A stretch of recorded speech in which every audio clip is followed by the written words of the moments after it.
All right, so today we read Exodus chapters 2 through 5, and so much going on in these chapters, just like the prior ones.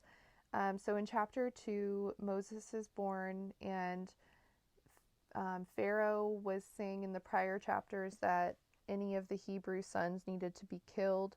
So she hid him to keep him safe, and then when he was about 3 months old, she built a carriage, or it says an ark, for him and put him in the river.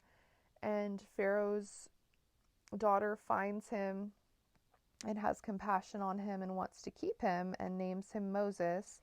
And then she pays his mother to nurse him until he's big enough, for her to take him, since, she didn't just have a baby, so she wouldn't be able to nurse a baby. So that was a happy ending. But then it looks like Moses grows up and he knows he's a Hebrew. And it doesn't tell us the backstory of why Pharaoh's daughter basically adopts him as her own. Maybe she couldn't have children, or maybe she wasn't married. It doesn't say. Um, but it does say that she had compassion on him. So that was really sweet. But then he, grows up and he knows he's a Hebrew, and he's upset when he sees the Egyptians treating the Hebrews badly. And then it says he killed one of them and buried him in the sand. And then it just goes on to, how he's upset and he keeps trying to get involved and they're fighting. And then Pharaoh gets mad at him and wants to kill him, so he has to flee from Egypt. But then another happy part of the story, he meets another family, and the man gives him his wife, and then he has children. And then in chapter 3, the Lord appears to him in a burning bush, and that's like a crazy story to think about. And then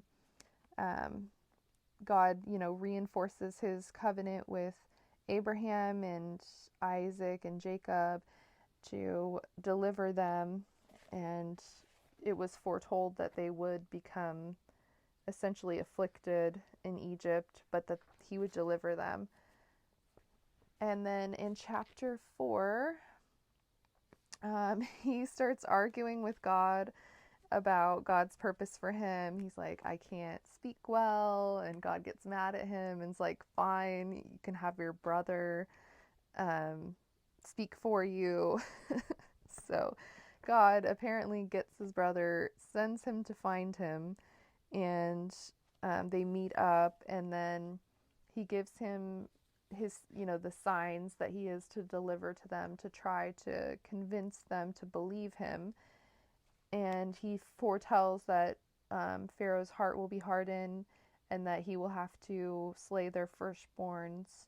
So he did tell Moses at the beginning, and then as Moses tries his first attempt, Pharaoh gets upset and he's much harsher on them. And then Moses cries out to God and says, why are you making it worse for us? Why are you doing this?